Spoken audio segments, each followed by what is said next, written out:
Bismillahirrahmanirrahim. Alhamdulillahirabbil alamin. Allahumma shalli ala Muhammad wa ali Muhammad. Allahumma shalli ala Muhammad wa ali Muhammad wa Selamat datang kembali di obrolan santai bersama Al-Qurba TV.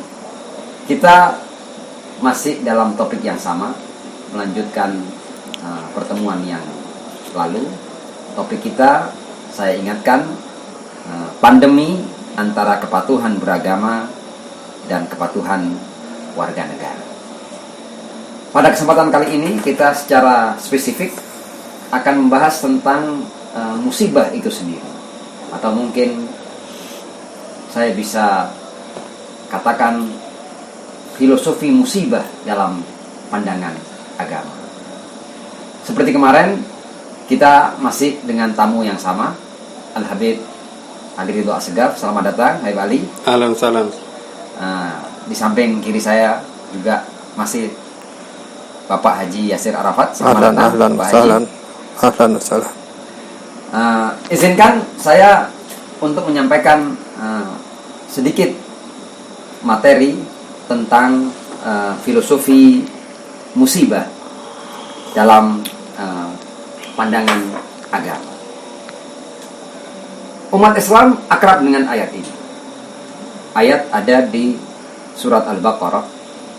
Saya bacakan saja, kemudian saya terjemahkan sederhana karena ayat ini bercerita tentang musibah dalam kehidupan umat manusia. A'udzubillahi minasyaitonirrajim. Bismillahirrahmanirrahim. Walanabluwannakum bisyai'im minal khawfi wal ju'i wa naqsim minal amwali wal anfus. Allah berfirman, dan kami, Tuhan, pasti akan menguji kalian dengan sedikit ketakutan, kelaparan, wa naqsim minal amwali wal anfus, kekurangan harta, jiwa, wa thamarat, dan buah-buahan. Wabashiris sabirin, dan sampaikanlah kabar gembira kepada orang-orang yang sabar. Siapa orang-orang yang sabar itu?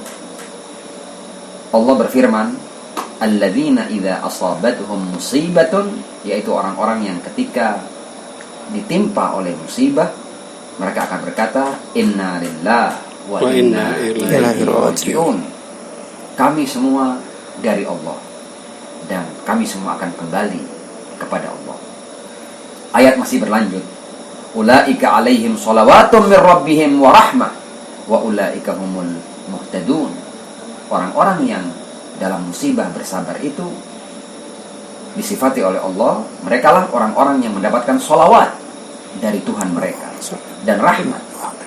Wa ulaika humul muhtadun, dan mereka itulah orang-orang yang mendapat petunjuk. Luar biasa. Sebelum saya berbicara lebih jauh, di ayat ini Allah justru memberikan predikat orang-orang yang sabar dalam mengalami musibah sebagai orang-orang yang mendapat hidayah dan petunjuk. Wa ulaika humul muhtadun. Kalau kita lihat ayat ini, kita bisa paham bahwa memang Allah SWT sebagai pencipta keberadaan, pencipta alam semesta, pencipta bumi, pencipta umat manusia, memang dalam sunnatullah Allah telah mencanangkan adanya ujian-ujian, adanya musibah-musibah, adanya cobaan-cobaan, dan bahkan secara spesifik Allah jelaskan bahwa musibah dan ujian itu akan mendatangkan sedikit ketakutan, rasa lapar, hilangnya harta, bahkan hilangnya jiwa, dan hasil panen. Allah contohkan hilangnya ats-tsamarat. Jadi sebenarnya seorang mukmin dan seorang muslim atau seorang yang beragama, mereka paham persis bahwa dalam kehidupan dunia ini, yang menciptakan dunia, Allah SWT telah menggariskan adanya cobaan dan ujian.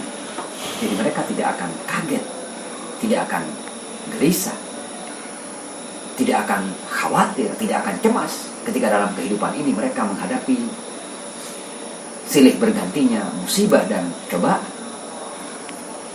Jadi seorang yang beriman dan seorang yang beragama, mereka bahkan sudah siap untuk menjalani hidup dengan serangkaian ujian dan cobaan dari Allah Subhanahu wa taala. Karena apa? Karena memang dalam pemahaman orang-orang yang beriman, dunia ini adalah bukan tujuan. Dalam sebuah sabdanya, Al-Imam Ali bin Abi Thalib alaihissalam berkata, "Innama khuliqtum lil akhirah la lid dunya." Kalian diciptakan untuk akhirat, bukan untuk dunia. Jadi memang kebahagiaan yang tidak diganggu oleh musibah dan ujian itu adalah kebahagiaan ukhrawi yang abadi. Sementara dunia memang Allah menciptakan kita akan diuji. Diuji dengan rasa takut, diuji dengan kelaparan, diuji dengan gagal panen, diuji dengan datangnya musibah, wabah, penyakit dan lain sebagainya, sehingga mungkin mendatangkan kerugian dalam harta dan jiwa. Memang ujian dan musibah, hilangnya harta dan jiwa itu bagian daripada sunnatullah dalam kehidupan dunia.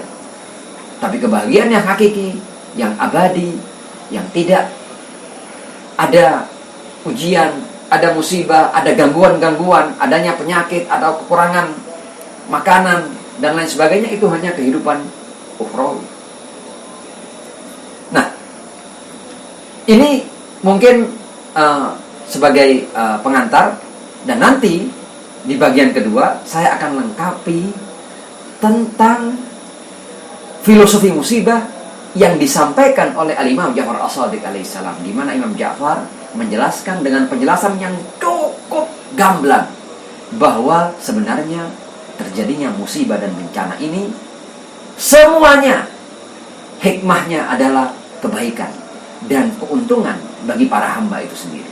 Itu nanti di bagian yang kedua saya akan sampaikan penjelasan Al-Imam Ja'far As-Shadiq alaihissalam tentang filosofi musibah.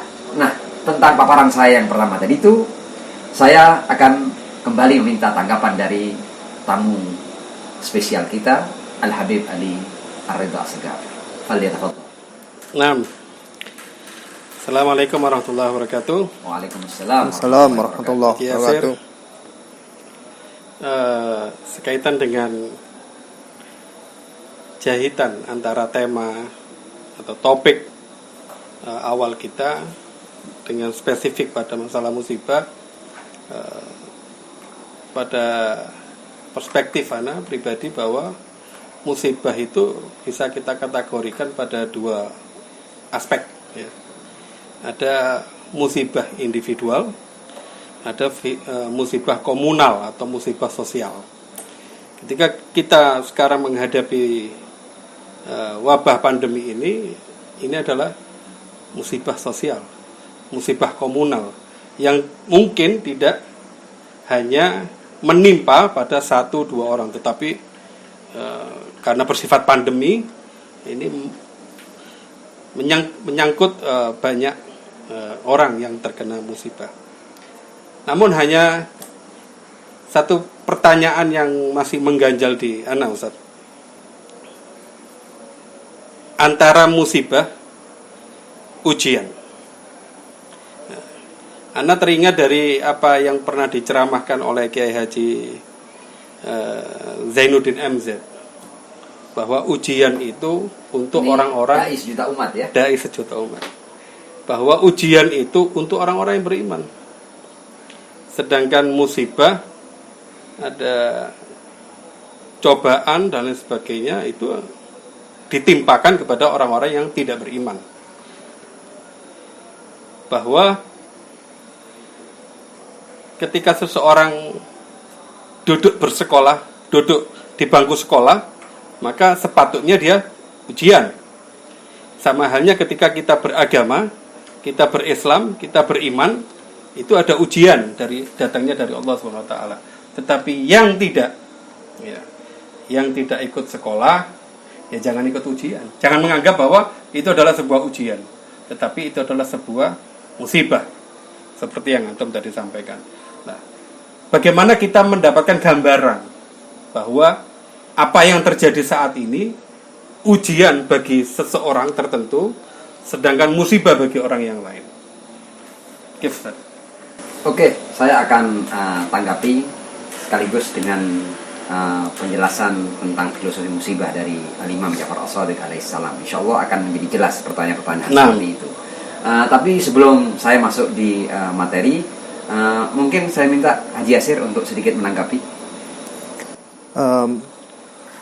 Mungkin ada dua yang harus digarisbawahi tentang musibah. Jadi musibah yang datangnya langsung dari Allah SWT, atau musibah yang karena perbuatan kita. Itu mungkin ada urut-urutan, ini musibah yang datangnya memang betul-betul dari Allah SWT, atau musibah karena ulah kita. Itu apa ada perbedaan, apa memang benar-benar musibah itu kompleks satu kalau di dalam ayat yang tadi disebutkan itu? Ya, menarik ini dari kedua tamu kita pada malam hari ini. Kita telah mendapatkan perluasan tentang apa yang hendak kita bahas pada malam hari ini. Nah, kalau begitu izinkan saya langsung menjawab kedua-duanya ya. Ya, mungkin bukan menjawab lah, menanggapi ya. Karena boleh jadi saya tidak punya kemampuan yang cukup untuk menjawab secara tuntas apa yang ditanyakan kan. Karena ini kan sifatnya kita melakukan obrolan, dan dalam obrolan ini kita berusaha untuk memperkaya wacana, sehingga hal-hal yang menjadi pembahasan itu dengan kita obrolkan seperti ini akan menjadi semakin jelas. Oke, saya tidak akan masuk pada masalah-masalah yang detail tentang istilah-istilah ya. Seperti musibah itu apakah hanya bagi orang yang beriman atau tidak, atau ujian ya, apakah hanya bagi orang yang beriman atau kepada semua manusia. Saya tidak akan masuk pada hal-hal yang detail ya, karena itu mungkin tempatnya bukan dalam obrolan santai ya, tempatnya dalam mungkin kajian-kajian yang sifatnya intensif.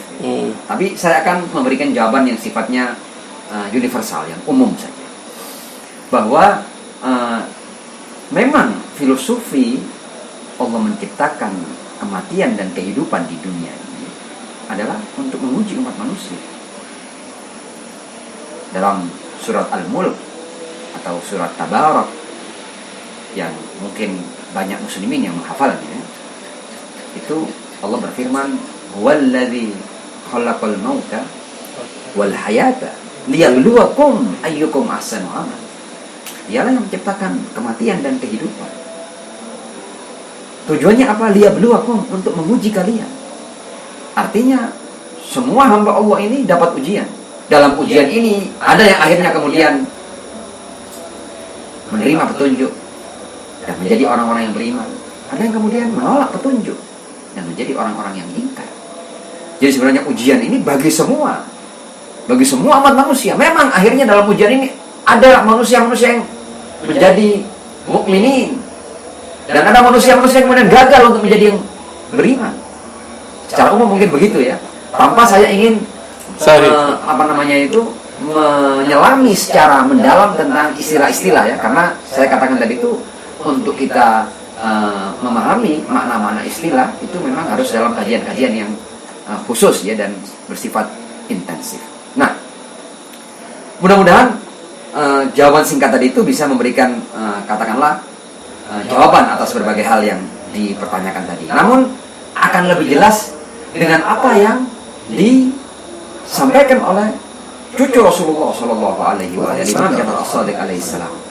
Ketika itu saya cerita sedikit ya latar belakang penjelasan yang Ja'far As-Shadiq ini karena sangat menarik. Beliau itu punya murid yang bernama Al-Mufaddal.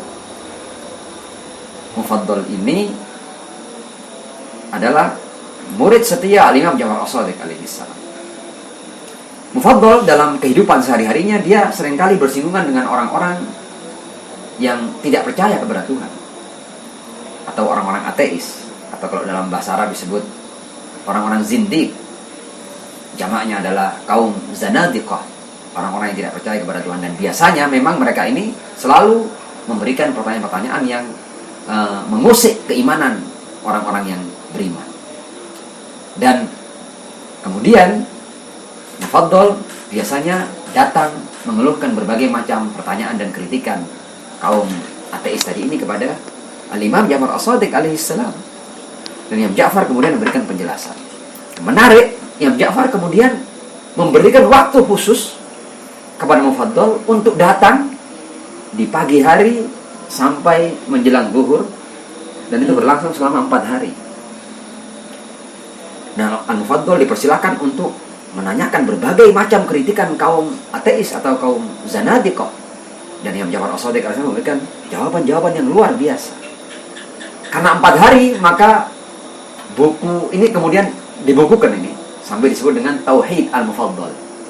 Ada majelis pertama di hari pertama, majelis kedua, majelis ketiga, dan majelis keempat. Nah, di majelis keempat, di antara yang dibahas oleh Al-Imam Ja'far As-Shadiq alaihissalam adalah kritikan kaum zanadiqah tentang musibah. Mereka mengkritik seperti ini, kalau emang katanya orang beriman itu ada Tuhan, kenapa kok terjadi bencana, kok terjadi wabah, kok terjadi banyak hal yang membuat umat manusia ini menderita? Apakah Tuhan yang kamu katakan itu Rahman dan Rahim, yang setiap kali kamu baca ayat Al-Quran kamu awali dengan Bismillahirrahmanirrahim, dengan nama Allah yang Maha Pengasih lagi Maha Penyayang? Bagaimana kamu masih yakin bahwa Dia Maha Pengasih dan Maha Penyayang, sementara banyak penderitaan, banyak musibah, banyak kezaliman, banyak penderitaan yang terjadi di dunia ini? Mana itu Tuhanmu yang Maha Pengasih lagi Maha Penyayang? Nah, kaum zanadiqah itu memberikan kritikan-kritikan seperti ini kepada orang-orang yang beriman. Dan kemudian Al-Imam Ja'far As-Shadiq alaihissalam memberikan jawaban yang luar biasa kepada Al-Mufaddal, sehingga masalah musibah dan filosofinya ini menjadi jelas, bahkan luar biasa jelas. Kitab Tauhid Mufaddal ini sudah diterjemahkan dalam bahasa Indonesia. Di antaranya mungkin kitab ini sudah diterjemahkan beberapa kali ya. Saya termasuk salah seorang yang pernah menerjemahkannya dengan judul waktu itu Buana Tauhid. Kitab tidak terlalu besar ya, hanya kitab kecil, tapi memang isinya adalah jawaban-jawaban yang inti. Bahkan semua permasalahan yang berhubungan dengan ketuhanan ada jawabannya di situ. Dan itulah memang keluar biasaan keluarga suci Ar-Rasul Shallallahu Alaihi Wasallam. Mereka itu berbicara dalam kalimat-kalimat yang singkat dan pendek, namun bisa memberikan jawaban pada segudang permasalahan. Nah, tentang musibah ini, Al-Imam Ja'far As-Shadiq alaihissalam menjelaskan seperti ini. Wahai Mufaddal, katakan kepada mereka bahwa musibah itu dari awal sampai akhir adalah kebaikan. Kebaikan bagi semua, baik bagi orang-orang yang beriman maupun bagi mereka yang tidak beriman. Kebaikan bagi orang-orang yang baik dan bagi orang-orang yang jahat sekalipun. Jadi luar biasa musibah ini, kata Imam Ja'far As-Shadiq alaihissalam, itu mempunyai berkah pada semua lapisan masyarakat dengan berbagai sifat dan karakter mereka. Beliau membagi seperti ini. Ketika musibah terjadi, ketika bencana terjadi, itu bencana memang tidak pandang bulu. Kadang-kadang ketika, sebagai contoh, terjadi gempa bumi, orang mukmin kena, orang fasik kena, orang yang taat beribadah kena, orang yang tidak pernah beribadah juga kena. Satu. Kalau musibah itu bisa, artinya kenapa kita menghindari rasa takut? Kalaupun musibah itu sebetulnya menjadi anugerah atau apa, kenapa musibah ini menakutkan? Nah, ini kan ada dua, takut terhadap musibah itu. Yang musibah itu sebetulnya juga datang dari Allah SWT. Oke, ini menarik dan itu akan menjadi kesimpulan nanti ya. Tolong diingatkan saya di bagian akhir ya. Zen. Tapi supaya saya tidak blank ya. Iya. Lanjut. Saya lanjutkan filosofi musibah dalam pandangan Imam Ja'far As-Shadiq alaihissalam. Tapi nanti tolong diingatkan karena ini kesimpulan nih. Catat. Penting ini. Jadi memang betul kalau memang ini adalah berkah bagi semua orang, kenapa kita bisa takut dengan musibah? Sahih. Dan jawaban singkat saya, orang mukmin yang betul-betul beriman, dia tidak pernah takut dengan la khaufun alaihim wa lahum ya, yahzanun. Inna awliya Allah la khaufun alaihim wa lahum yahzanun. Tapi tolong diingatkan, ini bagian akhir ini penting ini nanti. Izinkan saya menjelaskan kembali jawaban Al-Imam Ja'far As-Shadiq alaihissalam tentang filosofi musibah. Sederhana beliau katakan begini, musibah itu terjadi, ya, sebuah bencana apapun itu, pokoknya musibah, itu kadang-kadang menimpa orang-orang yang baik dan kadang-kadang menimpa orang-orang yang jahat. Musibah juga kadang-kadang mendatangkan kerugian yang cuma katakanlah hanya kehilangan sebagian harta, ya, atau kalau orang itu hanya mungkin kehilangan sebagian anggota tubuhnya, tapi juga ada musibah-musibah yang mendatangkan kematian. Nah, sekarang kata Imam Ja'far As-Shadiq alaihissalam bahwa dalam semua variabelnya musibah itu kebaikan. Beliau jelaskan seperti ini. Kalau musibah terjadi dan yang tertimpa ini adalah orang yang baik dan dia ditimpa musibah hanya kehilangan sebagian daripada nikmat, mungkin sebagian hartanya atau sebagian anggota tubuhnya. Kalau ini menimpa orang yang baik, musibah ini akan berakhir berkah bagi orang itu. Bagaimana keterangannya?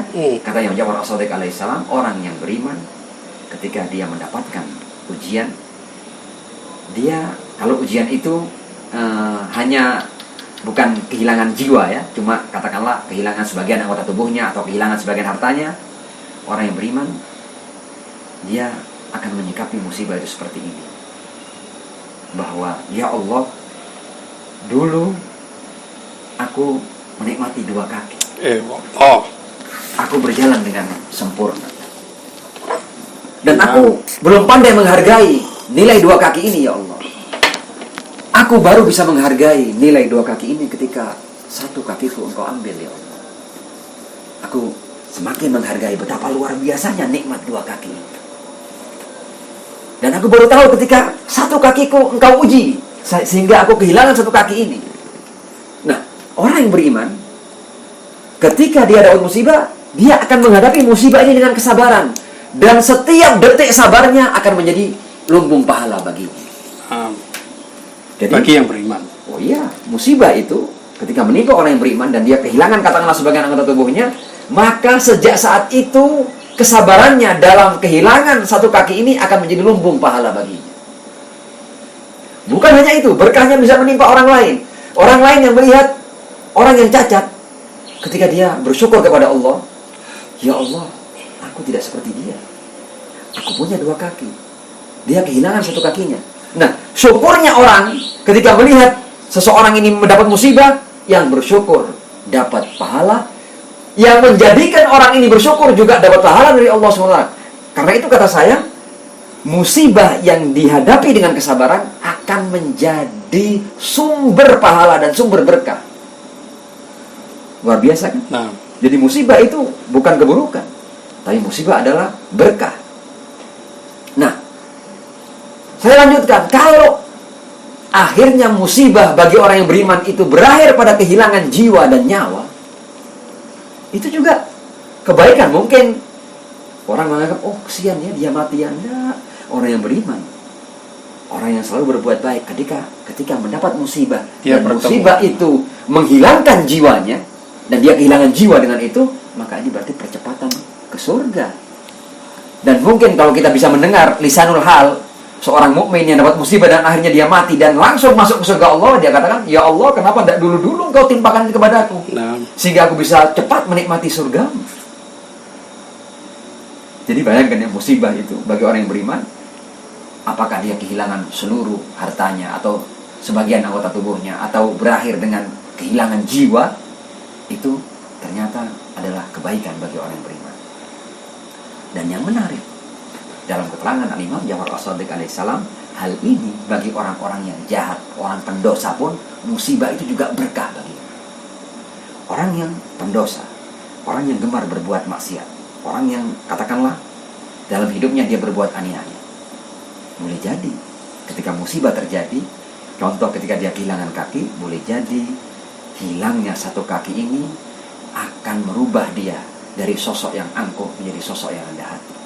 Karena akhirnya dia tahu ternyata aku ini lemah, aku tidak mampu menyelamatkan kakiku. Lihat, aku dulu berjalan gagah, sekarang aku harus pakai tongkat. Aku sudah tidak gagah seperti dahulu. Yang mungkin dengan kakinya dia berbuat jahat, dengan dia tidak memiliki kaki, mungkin dia menghambat, dia bisa berubah menjadi orang yang baik. Ahsan. Ya. Dan kalau seandainya Artinya musibah itu bagi orang yang gemar berbuat kejahatan, boleh jadi itu peringatan. Dan boleh jadi itu momen kesadaran baginya. Itu bergantung manusia. Tapi sebenarnya dalam musibah Allah sebenarnya membuka jalan lebar untuk orang menuju kepada kebaikan. Dan kalau seandainya bagi para pendosa dan orang-orang yang gemar berbuat kejahatan ini, musibah itu berakhir pada kematian. Kematian itu bisa berarti kurangnya azab baginya. Artinya orang ini boleh jadi kalau hidup, katakanlah dia dapat musibah ini dalam usia 30 tahun. Seandainya tidak ada musibah ini, dia akan hidup 80 tahun. Dan bayangkan siksa orang yang berbuat jahat selama 30 tahun dengan siksa orang yang berbuat jahat dan dosa selama 80 tahun, mana lebih banyak? Ini juga keringanan baginya. Dan boleh jadi dalam musibah itu, dalam proses terjadinya musibah, boleh jadi dia kemudian sadar dan dia minta ampun kepada Allah sebelum ajalnya tiba. Itu bisa menjadi penghapus bagi dosa-dosanya. Karena itu kata Al-Imam Ja'far As-Shadiq alaihissalam, boleh jadi kamu melihat musibah ini sesuatu yang buruk, tapi sebenarnya Allah menjadikan musibah ini penuh berkah dalam segala sisinya. Ayat lain dia akan mengatakan, wa asa an takrahu syai'an wa huwa khairan lakum. Ada kalanya kamu tidak suka dengan sesuatu, tapi sesuatu itu adalah baik bagimu. Lantas penyikapan kita, Ustaz, ketika kita tahu bahwa tadi itu musibah, baik ketika itu tertimpa orang yang mukmin atau tertimpa orang yang jahat. Lantas kita ketika melihat orang yang terkena musibah, Oh iya, apakah kita mensyukurinya? Menghindar musibah itu Bentar, anak dulu. gini. Menghindari musibah. Sekarang menghindari musibah itu kewajiban untuk menghindari musibah itu karena ini musibah, kan kita juga wajib untuk menghindari musibah itu. Apa seperti itu rangkuman dalam keanugerahan itu? Saya tangkap pertanyaannya. Artinya musibah itu kan sesuatu yang sudah terjadi. Artinya bukan memang seseorang tidak boleh melakukan hal-hal yang membahayakan dirinya. Tapi musibah itu ketika terjadi sesuatu, contoh umpamanya tidak ada kan orang yang ingin celaka dalam sebuah bencana gempa bumi umpamanya. Tapi kan manusia tidak punya kemampuan untuk pasti menyelamatkan dirinya dalam sebuah bencana.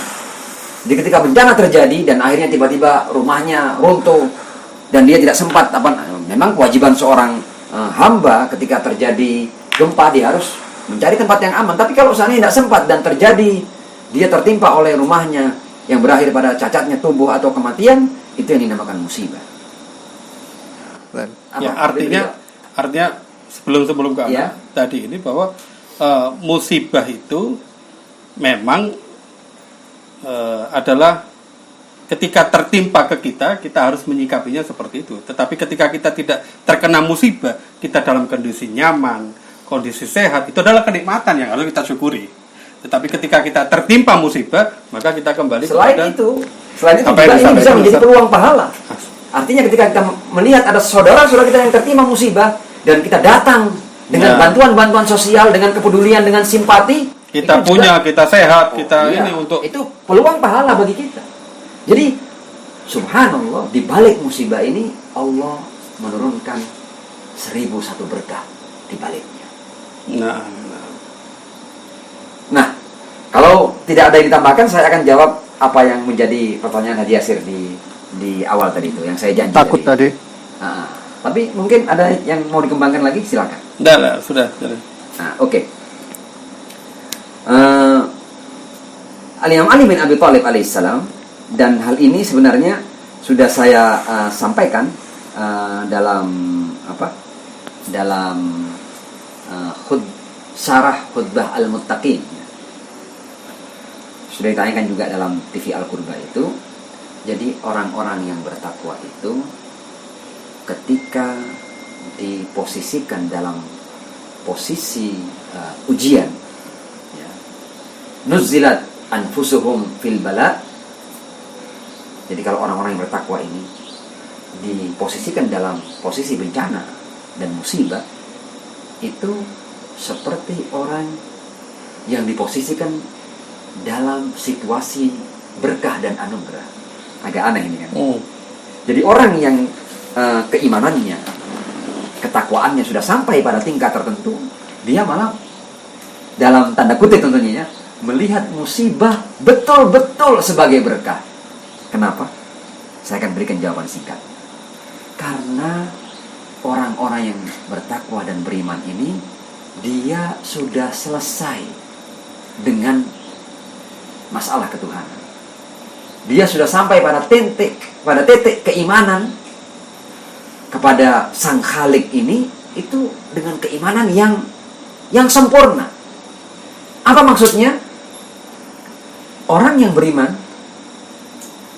dengan keterangan yang akan saya berikan berikut ini, dia mencapai titik seperti ini. Dia punya pemahaman seperti ini, bahwa Allah itu menciptakan saya, sementara saya tidak punya hak untuk diciptakan. Saya ini sudah Allah ciptakan, Allah beri berbagai macam anugerah, ketika saya bahkan belum melakukan satu amal baik pun. Ya kan? Kita ini Allah ciptakan, Allah berikan kita akal, mata, telinga, ya, hati, semua ini. Diri kita Allah ciptakan sempurna, dan juga berbagai macam kebutuhan kita Allah siapkan juga di dunia. Itu sudah Allah berikan berbagai macam anugerah ini sebelum kita melakukan satu perbuatan baik pun. Ketika kita belum berhak untuk mendapatkan pahala. Nah, orang yang beriman ini punya kalkulasi.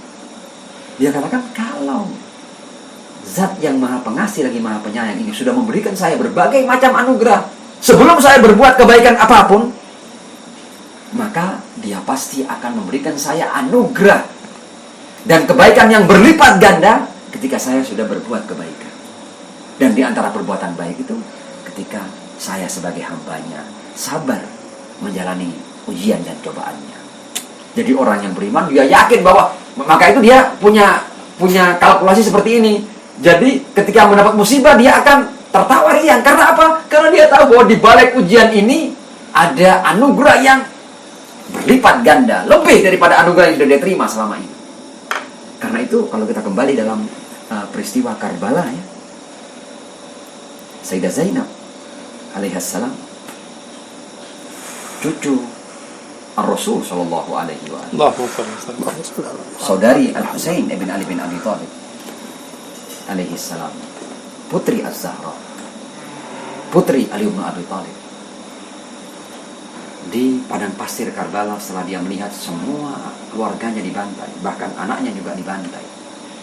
Ketika dia sudah melihat kepala Al-Husain, abangnya, salah seorang pemuda penghulu ahli surga ini, kepalanya terpisah dari tubuh. Dan tidak hanya itu, dalam peristiwa Karbala, musuh Al-Husain, pasukan yang dipimpin oleh Umar bin Sa'ad itu, kemudian menginjak-injak tubuh Al-Husain sampai lumat dengan puluhan kaki kuda. Sejarah mencatat ketika mereka hendak mengangkat tubuh Al-Husain berjatuhan karena sudah tercincang-cincang, selain oleh puluhan anak panah, oleh puluhan pedang, dan juga terakhir dilumatkan oleh puluhan kaki kuda. Dan ketika akhirnya Sayyidah Zainab harus melewati pemandangan di mana tubuh abangnya Al-Husain sudah dalam keadaan seperti itu, dan kemudian dalam istana Ubaidullah ibn Ziyad di Kufah, dia dicibir, lihat apa yang Allah lakukan terhadap saudaramu Al-Husain. Sayyidah Zainab menjawab dengan lisan seorang yang beriman, mungkin kamu tidak punya mata yang cukup terang untuk melihat ini sebagai anugerah, tapi aku sebagai seorang mukminah, aku melihat semakin tinggi ujian dan cobaan bagi orang yang beriman, maka anugerah dari Allah di balik ini akan semakin besar. Dan dia dengan penuh ketegasan menjawab, ma ra'aitu illa jamila, aku tidak melihat kecuali keindahan.